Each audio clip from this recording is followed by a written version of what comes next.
Today we have Nicole Coco Patrice joining us today. Can you introduce yourself to the people? Yes, my name is Nicole Adams. My profile on most of my social platforms is Nicole Coco Patrice. I'm an artist, singer, songwriter. I'm an editor with Chicago Foods Red Newsletter, but I'm a caseworker for the Department of Human Services for my day job. And, I definitely have just kind of set a little firestorm with my whistleblower video. So I definitely, want Yeah. to talk about that. Yeah, so let's just hop right into it, guys. Very educated woman we got right here. This should definitely be a good show. So tell me more about you being a whistleblower. I believe it's for the DHS, right? So context says that there were inside sources when it comes to the DHS and they were withholding funds. I believe it was some type of, was it Section 8 or was it some type of like food stamps or anything like that? And they were So like withholding it from the people that actually need it. right. So Department of Human Services, state of Illinois, works with food stamps, Medicaid, cash assistance. Section Hmm. 8 is with usually through HUD, through administered through the city. The city of Chicago usually administers that.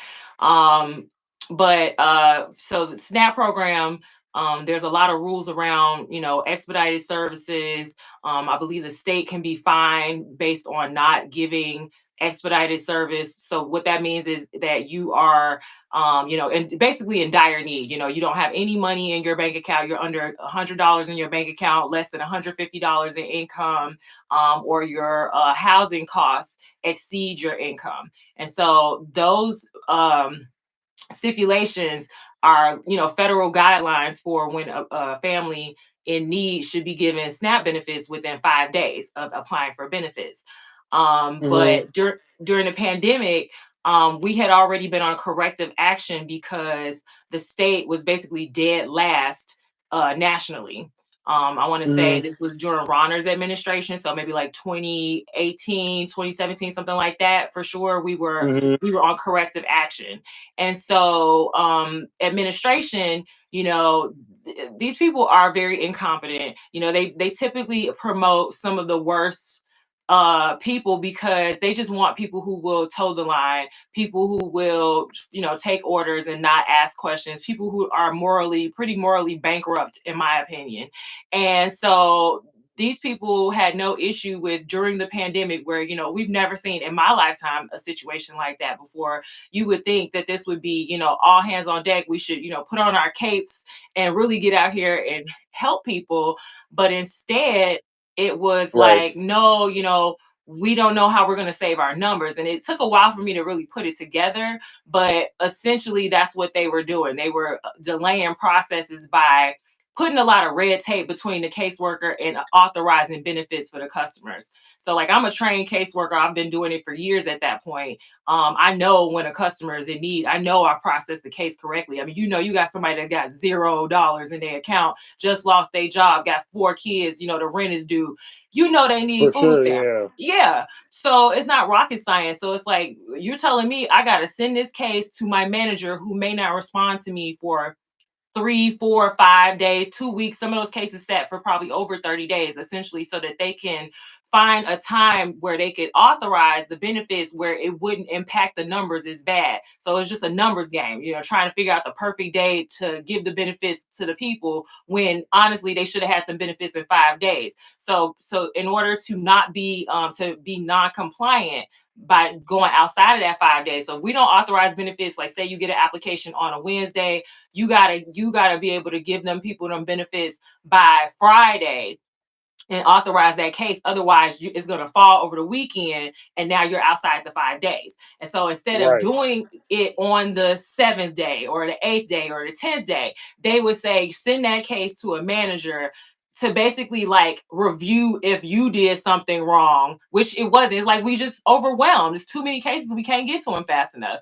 And then so now you're afraid you're going to get staffed, you're going to get disciplined, so they want to hold a meeting with you like you did something wrong. And it's like, I didn't do anything wrong. So basically, it was just a big game to make us feel guilty.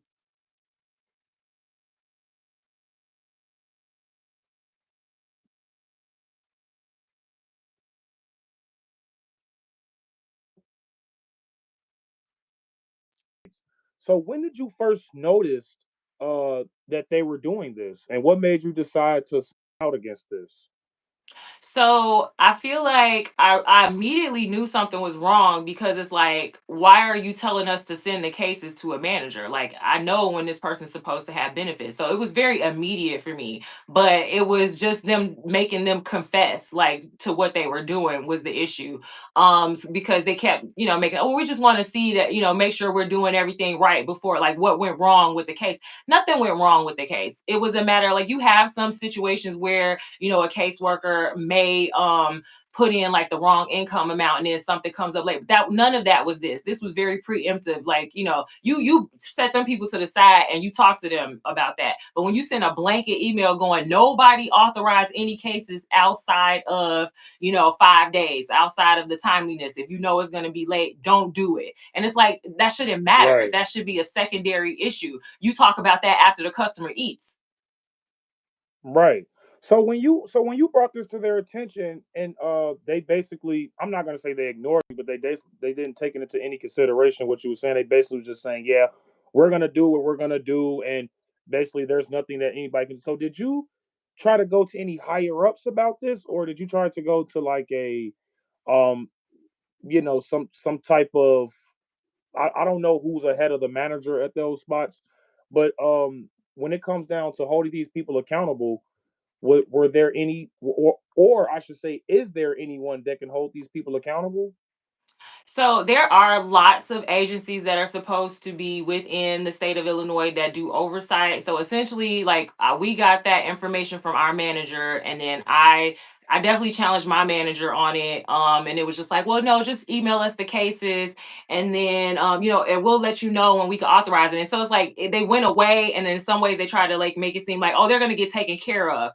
There was a workaround they were doing where they were taking those cases and having like a office outside of our office authorizing them like all at once on a certain day, which is still, again, you're making them wait, and it's just jamming up the process unnecessarily. If I know this person's supposed to eat, I do it. So I Right. eventually ended up complaining to like the LOA and like the union steward. I believe I sent an email. Who obviously the union steward, they're supposed to act on the workers' behalf. Like, that you're putting me in a situation. Because if you can imagine, you have some of these customers are calling you back over and over again, trying to figure out what happened. Where's my benefits? They're coming back into the office confused. Where's my benefits? So, Right. we should, like, you already know this is an issue. So I believe I sent that email to, look, the union steward and the administrator, and then before she even responded, or either of them responded, I think I CC'd the regional administrator, and she basically Hmm. jumped in. So like, she got in and just basically told me, that's not what we're doing. Like, we're telling you to send them to your manager and you're to follow those instructions. So it was like an intimidation thing. Is that protocol what she's telling you guys to do? Like, is that what's supposed to be done by the book, or absolutely not? No, there's nowhere in policy Okay. where we're supposed to, hold off on giving people what they need because a manager needs to review it. Like, your customer's supposed to eat. So we have a thing called second party review. And so that's essentially what they were Hmm. doing. They were putting all of the caseworkers on second party review. But procedure and precedent is that second party review is reserved for new caseworkers or trainees. I'm not a new caseworker. Right. Right.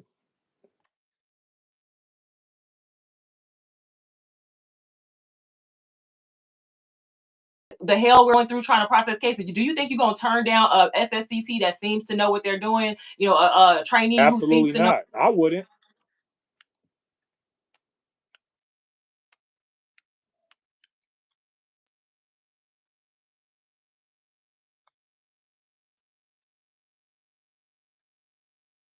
up and feed everybody versus the opposite, which is whole benefits and people not eating.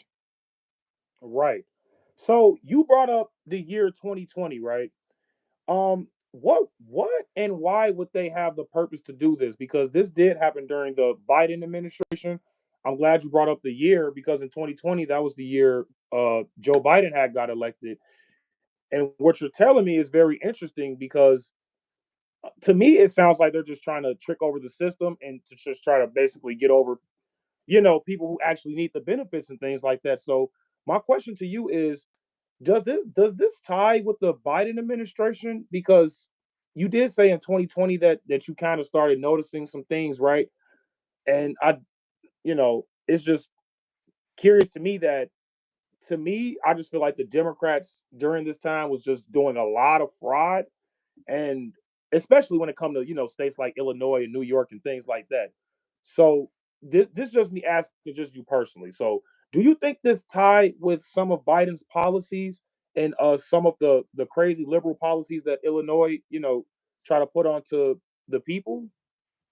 I wouldn't necessarily say it directly ties to Biden, but it is that same kind of, atmosphere where, Democrats in general seem to they don't, I mean, they put on this front like they care about the community and that they care about, saving the world and everybody's, kumbaya humanity. But at the end of the day, you see the violence that they promote out here in the public, with we just had the whole the Israelis, being murdered in DC, and how everybody jumped on the Luigi Mangione thing. So it's like that culture of like not caring about people but pretending to care. That definitely is there. I'm sure a lot of administration is very democratic. The state of Illinois is run by JB Prisker at the time, who is a Democrat and looks like he has hopes to run for president.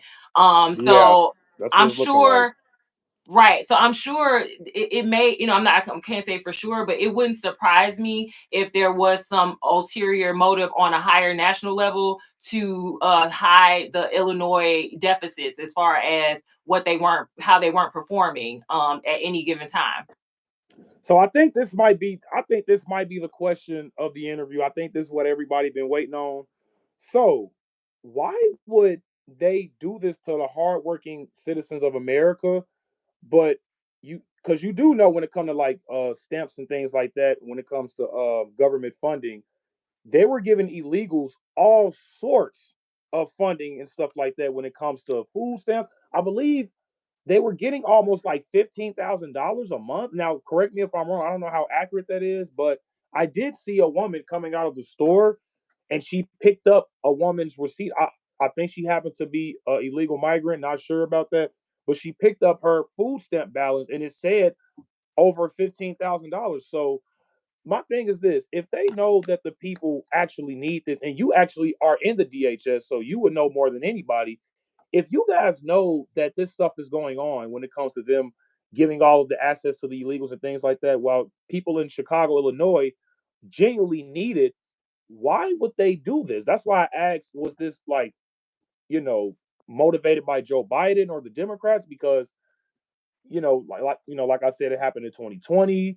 That's when, the illegals started getting a majority of their funding. So why would so how does that work? Like, did you ever come across like illegals getting funding, and then you say, I don't know about this. Maybe this isn't right. So they definitely qualify for special so what we call it is what is it? Victims of torture, trafficking.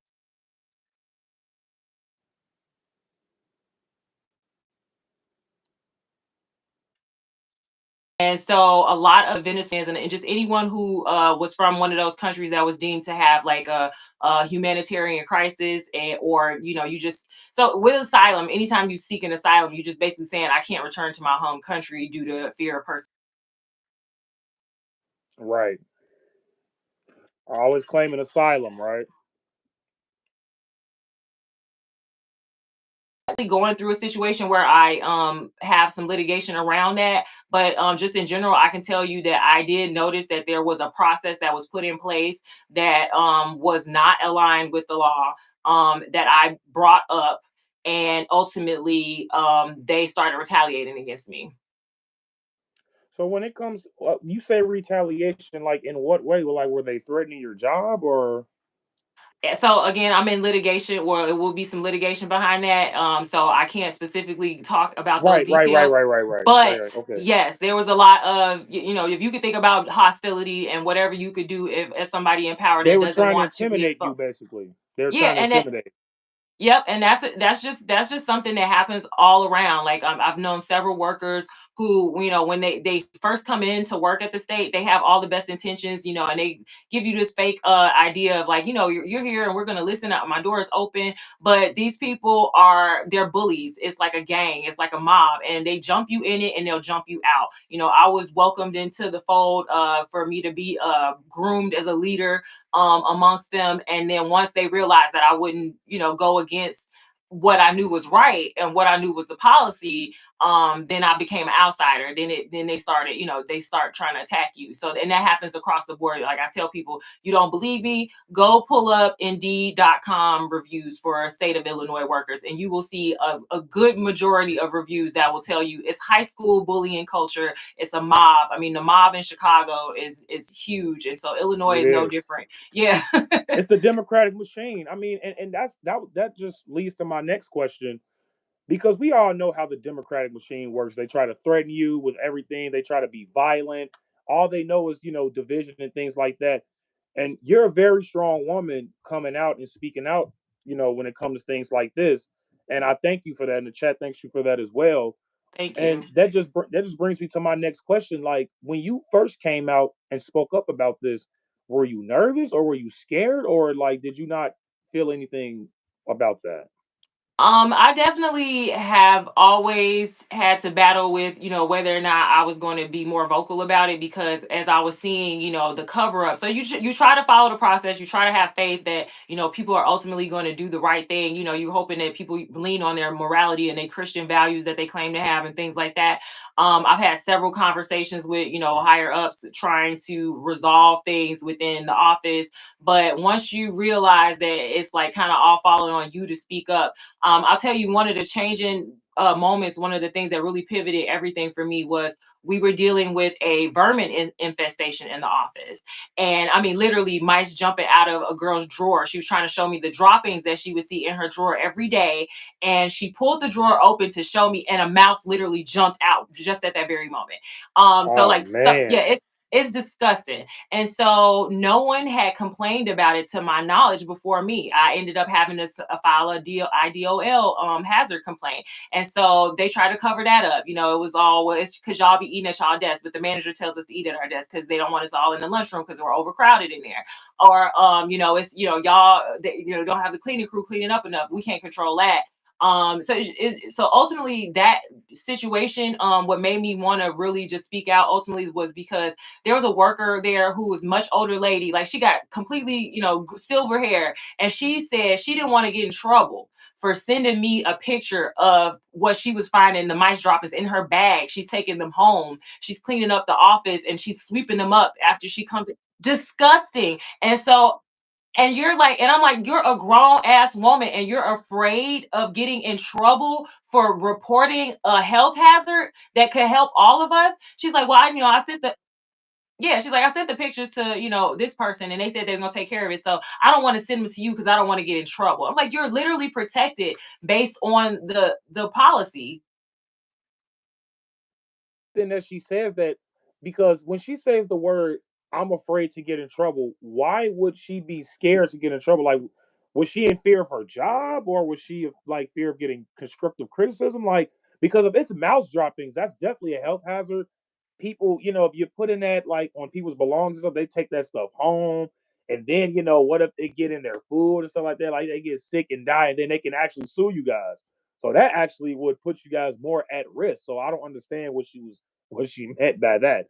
But it's During the pandemic, the state of Illinois had a couple workers die, and like two of them were in our office from COVID.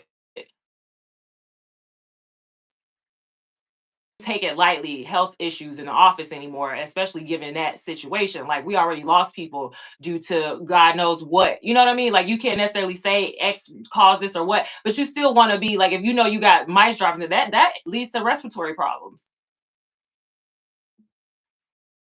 any other problems like this, like related to this, or was that just all?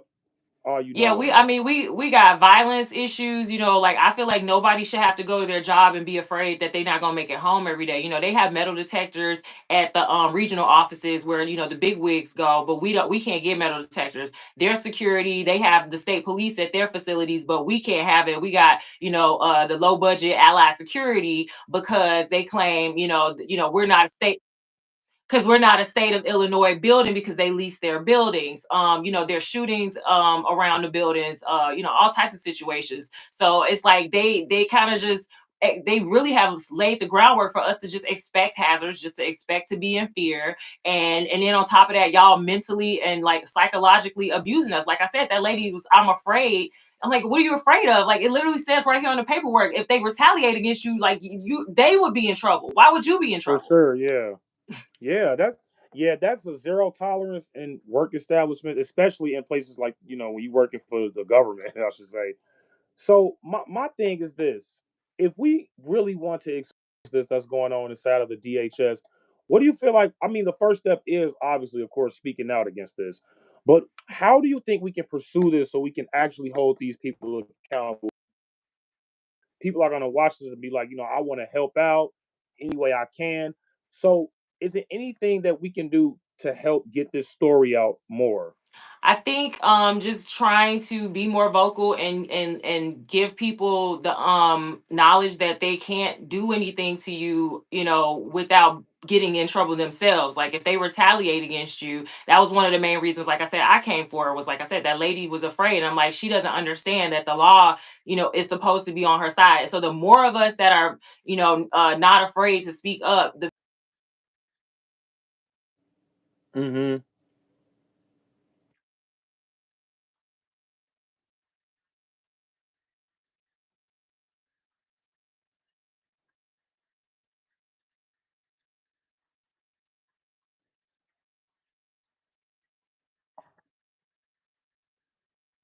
signing off on that. But yet and still, you're taking that money straight out of my check. You don't represent me. You don't represent the state workers, in the way that you should.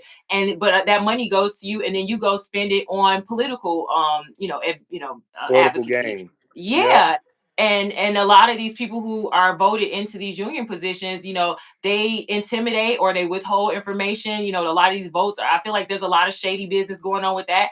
Just like how the CTU ended up reelecting Stacey Davis Gates. And I'm like, this is crazy. Like y'all outside advocating all the time and doing political activism, but the kids can't read and do math. So it's like I think the union is a huge problem. I think these people who get appointed are a huge problem. So just everybody being more vocal and more educated on the processes and the policy that protects them and that they're supposed to adhere to. Right. And the union you bring up. So we was talking about this earlier because do you feel like the union can do like a lot more when it comes to this problem? Because the union is basically supposed to be your lawyer. They're supposed to be there to represent you, protect you, and things like that. And if there's an incident at work, like you said, you shouldn't feel afraid to go to work or feel like you're going to lose your job based off you doing something that's actually good, in my opinion. So, what's up with the union there? Like I said, it's that mob culture. It's never died. The unions were very heavily the mob, back in the day, and it's never gone away. That ghost is still there, so inherently, they end up trying to go along to get along. A lot of them want to be socialites. A lot of them want to hang out with the administration and be at the parties and things like that. They throw parties and people kind of forget about all their grievances and issues because, oh, we had an open bar this one time. It's like Right. there's So do more you important so things. so would because to me it sounds I'm sorry, excuse because to me it sounds like the union is being very, very biased. Would you agree? Oh yeah, absolutely. I definitely can see where if I were a union steward, there's a lot of stuff I would have already brought up before you even had to bring it to me. I feel like there's a few issues that I brought to union stewards where it was like they were arguing me down, and I'm like, here's the policy right here in black and white, and why are you trying to talk me down from this? There was a couple situations where I was in the union meeting and the union steward was not prepared, or sounded like they were, already kind of like going to tear my argument down. And it's like, you're supposed to be on my side. Right, for sure.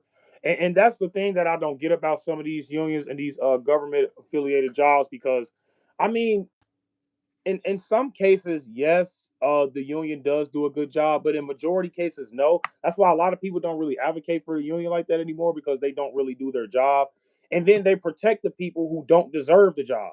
You know what I'm saying? Because they've been there for so long, they've grown a bond with these people and things like that.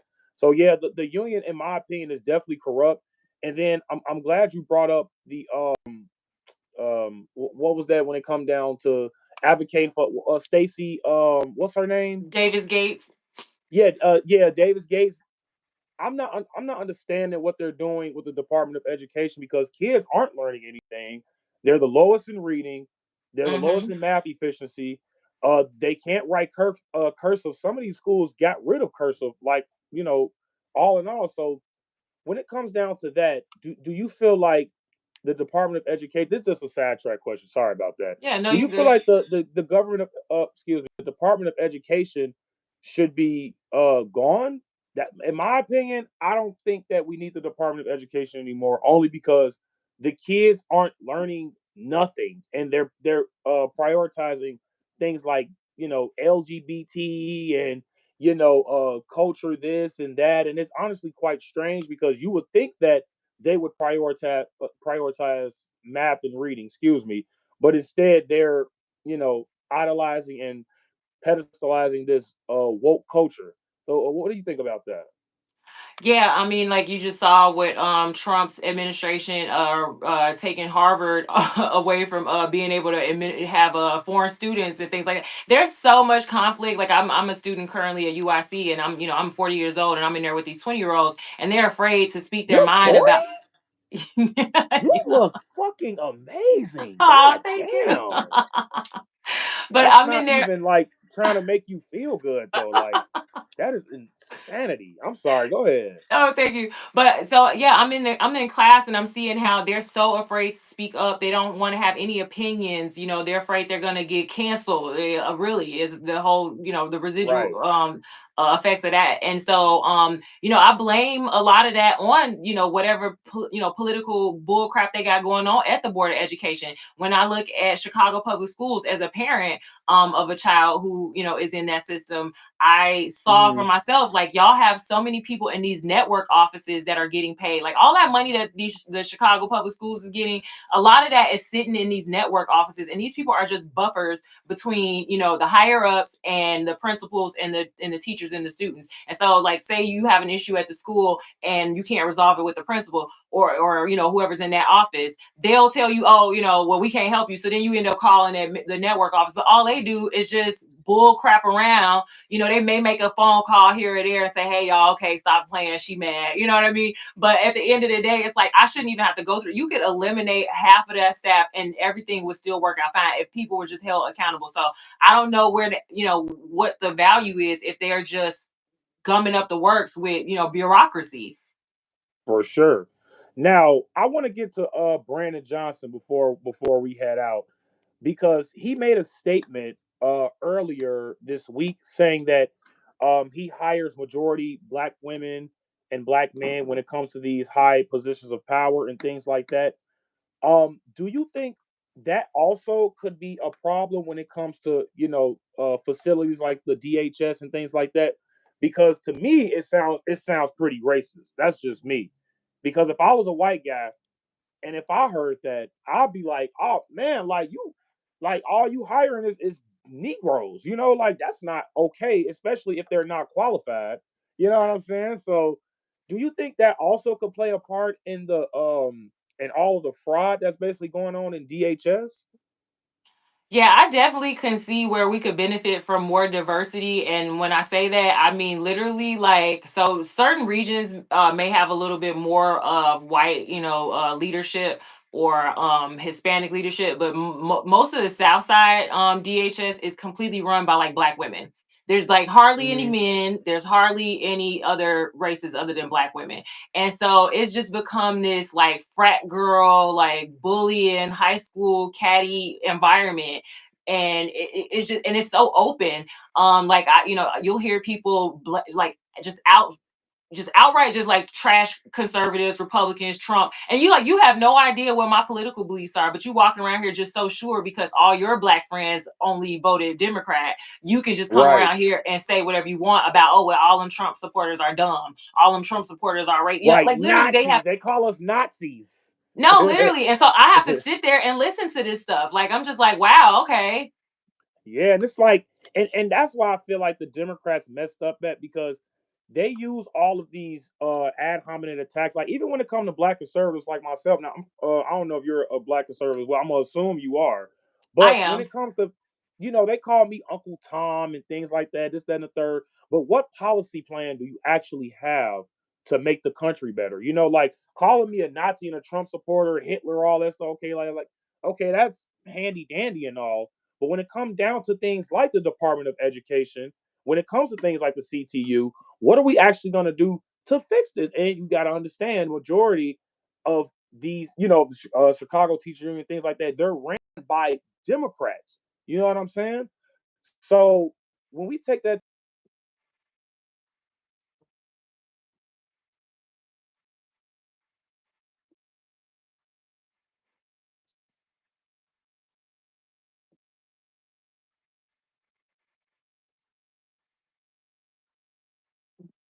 like over 90% black people in Chicago, they're gonna vote Democrat, whether like vote blue no matter who. I'm pretty sure you heard that already. Right. How can we really get to these black voters when it comes to voting in these Democratic mayors, Democratic governors, Democratic Chicago Public Teachers Union officials, and things like that?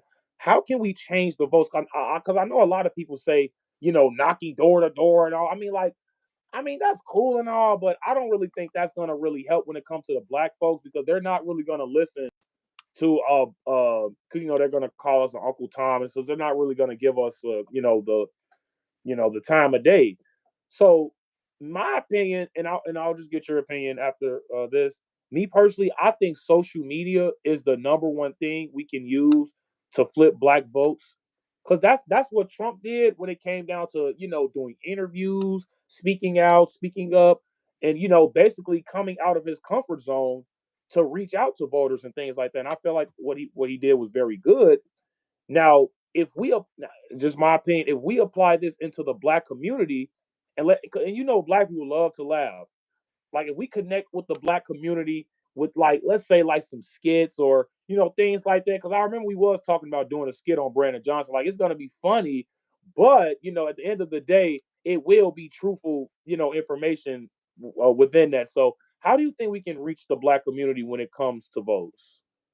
So I think a lot of what you're saying is very true. I think we do have to realize that going door to door is kind of like the old way of doing things for those older Yeah, voters, and for a lot sure. of them are not going to be convinced of anything otherwise. You can try, but I think mobilizing a lot of the youth, because there's a lot of youth out here who are new voters and they're apathetic, or they just don't know. They don't know about the other options, or they're being bullied and silenced into this ideology of, we got to be blue, we got to be, liberal, we got to be progressive. And so I just think, yeah, using whatever talents you have, be it social media, be it art, be it music, whatever it is, to open up eyes that may not take notice any other way, and then maybe letting them know that there are, there's a place for them in politics, there's a place for them in the conservative realm, in the Republican Party, that you don't have to, like I'm different, and you could be different too. I think that just us being our best selves and our truest selves, and really leaning into whatever God-given talents we have is going to lead you to a way to open people's eyes to, just be free. Absolutely. That's a good answer, man. Nicole Coco's cooking, y'all. Um, is there anything that you want to ask me or the chat? I had a few more questions, but I didn't want to, want it to be a one-sided interview. Well, I just want to say thank y'all. I see y'all in the chat. Thank y'all for being here. If anybody, feels compelled to reach out to, me or Vashawn about any issues that they're having, please do. Like, don't ever feel alone out here in whatever battles you having with your job, or whatever place that you feel like you're being crushed by this bureaucracy and these machines, because at the end of the day, they're all run by people, and people can be everybody has a boss.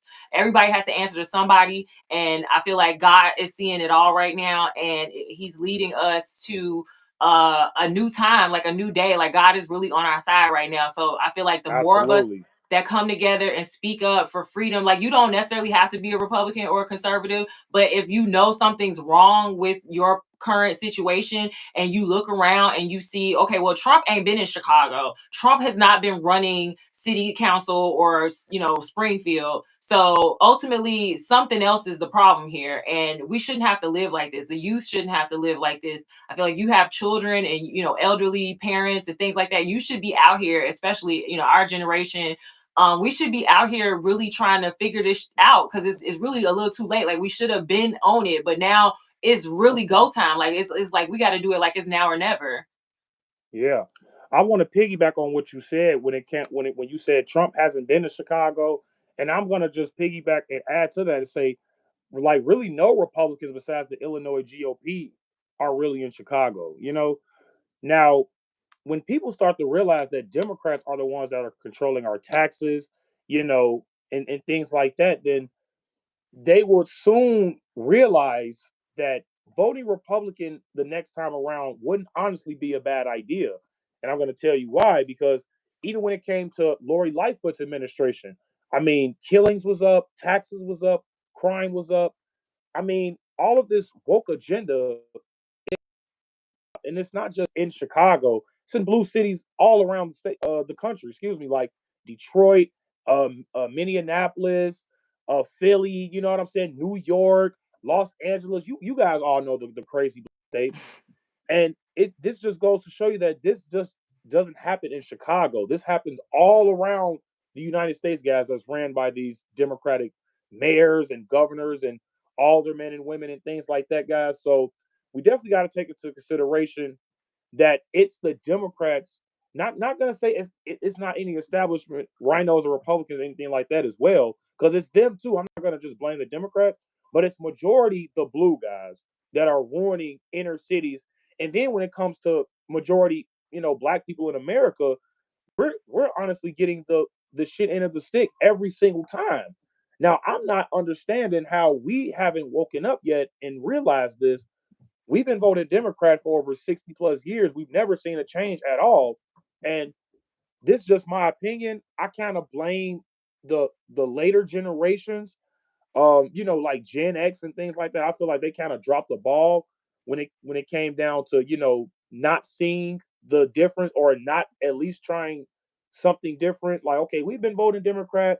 Let's try something different. Like, I feel like we should have had this mindset 15 years ago, at least 20 years ago, because then we would have at least been seeing, better safety in the streets, more jobs being created in the infrastructure and things like that. Well, I'm not gonna say Gen X. I'm not really sure what generation it was, but they definitely dropped the ball. Goddamn it. But yeah, it's like when we look at things like the union and the DHS and all these other government affiliated jobs and things, they're very biased, guys, and they're all tied to the establishment Democratic machine, guys. That's just my opinion, because all of this corruptness that's going on, and it's not just in the DHS, it's in the Chicago Teachers Union, even the post office. If you think about it, bro, like these people are gonna always, because even like when it comes to things like the post office, right? They say, "Oh, happy LGBT month" and all that crazy stuff, right? Like male people don't really care about it. They just want to get the mail and like go. So they're definitely biased, even though they don't want to admit it.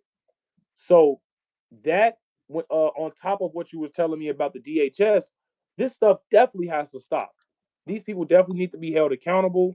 We're not gonna say no names as of now, but once this gets all settled and things like that, I would definitely help you with anything when it comes to exposing this. That's why we're doing this live chat now, guys, because this story was absolutely amazing. People aren't getting their benefits, guys, but they would rather give it to some stanky ass illegals who don't even belong here.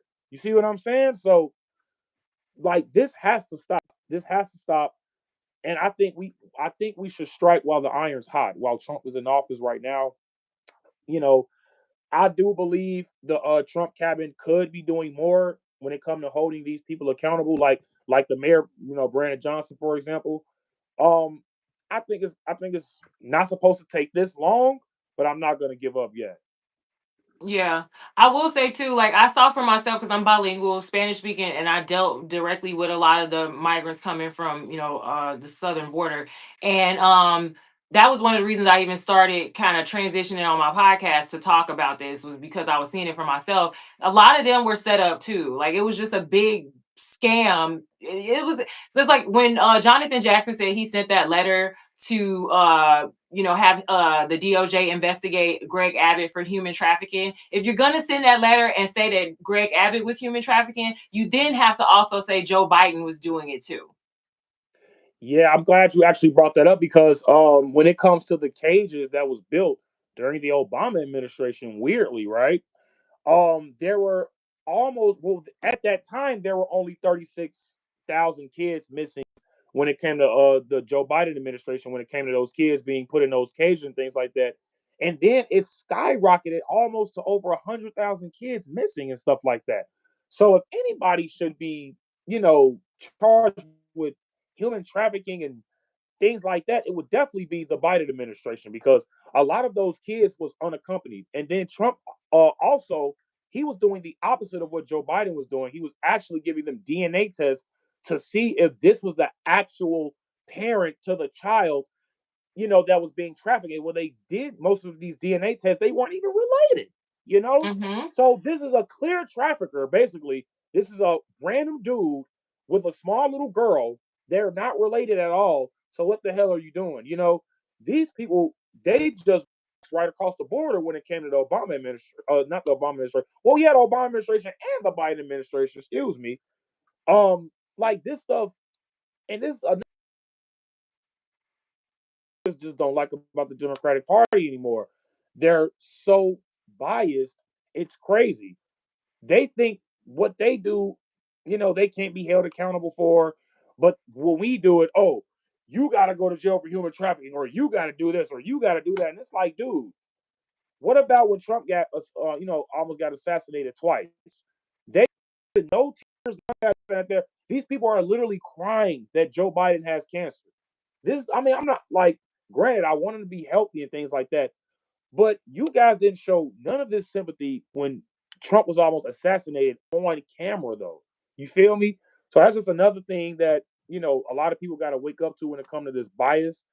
Um, is there anything else that you want to say? I don't know if you're in a rush or something. Yeah, I gotta go in a few, but definitely you on point. I love your show. And I will say, yeah, the hypocrisy is very loud when it comes to the Democratic Party. Like you said, Mhm. the silence and the mainstream media and how they frame. I think I noted because I pulled up like an old Chicago Tribune from when Abraham Lincoln was assassinated, and like the difference in like how then like they laid out like how what happened to him, and then you look thinking about there were like no headlines that even used the word assassination attempt. Like they were literally trying to downplay and soften the whole thing. It's like y'all crazy. So Yeah, yeah, but the Democratic Party is the party of the KKK. The there you Republicans were go. the ones. Yeah, Republicans were the ones who were fighting to get the slaves free. The Republicans were the one who introduced 13, 14, 15 Amendment, and Yep, there you go. A lot of people don't even know that too. A lot of people do not know that. Ida B. Wells, Booker T. Washington, like it's Yeah, like absolutely. yeah, so it's like y'all got to wake up and realize like black Republicans are the ones who were trying to be the lighthouse, and y'all out here knocking them when honestly we are literally trying to wake us up because the Democratic Party keeps us in bondage. I mean, like anybody who still voted blue after Biden looked you in the face and said, "If you don't vote for me, you ain't black." I don't know what to tell you. There you go. And that's why I don't consider myself to be black anymore because I didn't vote for Joe Biden. So I mean, apparently I'm not black, ladies and gentlemen. He got the You last know, word. right? You know, but it was great having you, Nicole. Thank you. You're welcome anytime on the show. Sorry we started a little late, but next time we do this, we're gonna definitely be on time, and it's gonna definitely be a little better. The chat loves you. They want to know Thank you. how do you look so great at 40? Honestly speaking my mind when I when I have to. I don't internalize stress. I try to let things go. And if I can't get it off my chest and talk to you about it in a diplomatic way and we can come to an understanding, then I just know I need to keep you over there. So I don't keep stress around me. That's definitely number one. And drink your water. Yeah, absolutely. 40 is the new 21, ladies and gentlemen. Breaking news, okay? But yeah, we're gonna definitely come back to the DHS case and things like that. Um, if you ever want to come back on the show, you're more than welcome to come. I feel like, guys, this has to be a saga. Like, we have to definitely start doing more videos on this because I'm interested. Like, I'm invested now, ladies and gentlemen. I'm invested. Okay, Yeah, we for gonna definitely hook sure. up again, and then like I said, we can start talking to some people on the streets again. That'll be great. Oh yeah, I'm all down for the street interviews. I'm down for that for sure. You did Igual well ali- in that. Yeah, you did well that day at the Regal Theater. That was real nice. Thank you. Y vamos a hablar un poquito de español con la gente. You know what I'm saying? Oh, okay. Look, man, I know hablo español, but I know a little, but I ain't that. I ain't that fluent, man. That's Man, okay. I can teach. I can teach. yeah, I'm gonna need some Rosetta Stone for sure, guys. I ain't took you Spanish got since You got Nicole high Coco. school. Okay, cool, cool. Bet. All right, guys. We're gonna end the interview there, but we're definitely gonna return. Is there any last words that you want to say, Nicole? Thank you again for having me. I love what you're doing. I love how, as a black man, representing for conservatives and being a leader, because, the feminization of men, especially with the Democratic Party, is like at all-time high. So I appreciate seeing Right. a black man about his Damn family. punks. Right. Yes, yes, yes. And if you guys want to check me out again, I'm Nicole Coco Patrice on all platforms. You should be able to find me X, Instagram. I'll tag your channel in the title, so they'll find you Okay, for awesome. sure. Yeah, But I y'all go appreciate y'all. subscribe to Nicole. Y'all go subscribe. She definitely got good content, and she interviewed my guy, Mr. Dennis, on there as well, guys. So please go check out the interview. I think it was really nice. Thank you. Thank you. Yep. But yes, guys, we're gonna end there. I'll probably see you guys tomorrow. Like I said, if you guys want to subscribe to Nicole Coco, please feel free to do that as well. We will return to this story, guys. Please like and subscribe so we can, keep this story going and we can expose these people for crying out loud because these are some damn crooks. Jesus. I know, right? Take care. But all right. Yep. All right. You guys have a good day.